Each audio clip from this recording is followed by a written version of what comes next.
Мачорот во чизми. Беше еднаш еден воденичар, кој веќе се чувствуваше стар, па одлучи да им остави во наследство на своите синови она што има. Најстариот ја доби воденицата, вториот магарето, а најмалиот син го доби само домашниот мачор. Но тој секако не беше обичен мачор. Го покажа веднаш на својот нов господар за се што знае и му рече: Драги мој Марко, верувам дека ти направи одлична работа што ме зема мене со тебе. Јас сум митар и како што гледаш, знам и да зборувам. Ако имаш доверба во мене, ти гарантирам дека за кратко време ти ќе станеш најсреќен човек на земјата. Ми требаат само еден пар чизми и една капа.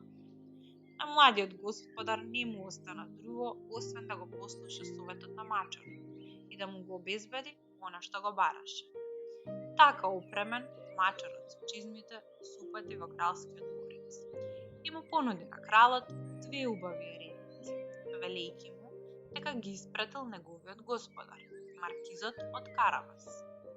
По враќањето од дворецот, мачорот во чизми му нареди на Марко да оди по него до реката и кога стигнаа таму, му рече да ги соблече лиштата и да влезе во водата. Младиот господар беше многу изненаден, но го послуша.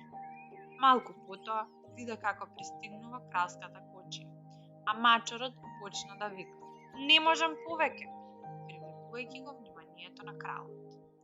Кога стигна до него кралската кочија, мачорот во чизми му рече на кралот дека некои разбойници ги укралеа лиштата на неговиот господар, маркизот од Карабас. Кралот го препозна мачорот, се сети дека пред тоа му ги беше дал репиците и чувствувајќи обврска како младичот, нареди да му донесат нови алишта, достојни за него. Го покани на прошетка со него и со принцезата, неговата ќерка. Но меѓувреме, мачорот во чизми одеше пред кочијата, отиде да ги побара сите селани кои работеа по полињата. Им вети дека ако му кажуваат на кралот дека овие полиња му припаѓаат на маркизот од Карабас, тој ќе ги ослободи од страшниот џин што ги држи во робство, а кој живее во дворецот под ридот. Кога кралот помина, сите селани му потврдија дека господар на овие земји е секако маркизот од Карабас.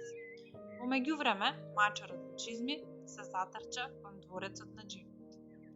Тој беше дознал дека овој страшен џин има волшебни сили. И кога мачорот во чизми стигна во неговиот дворец, почна да го предизвикува. Велат дека можеш да се претвориш во било што, но јас се сомневам дека е така. Голем и крупен како што си ти, можеш да се претвориш во глушац, а џинот, вообразен како што беше, без да се колеба, се претвори во мало глувченце.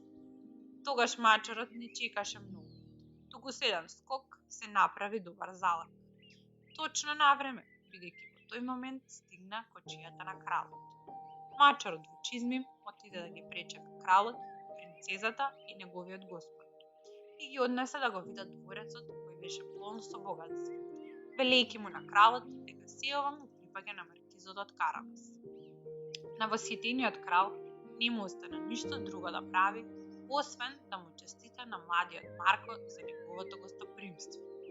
Најпосле го праша дали има некоја посебна желба која сака да му се исполни. Марко, кој за ова време имаше прилика да запознае принцезата и веќе се беше влюбил во неа, му ја побара на кралот раката на неговата ќерка. Кралот посака да размисли малку, но за само неколку месеци го запозна младиот маркиз од Карабас и се согласи да се направи свадбата. Така, младиот Марко, кој во почетокот беше толку несреќен, бидејќи беше добил во наследство само еден мачор, стана богат и среќно живееше со својата убава сопруга и својот најверен пријател мачор.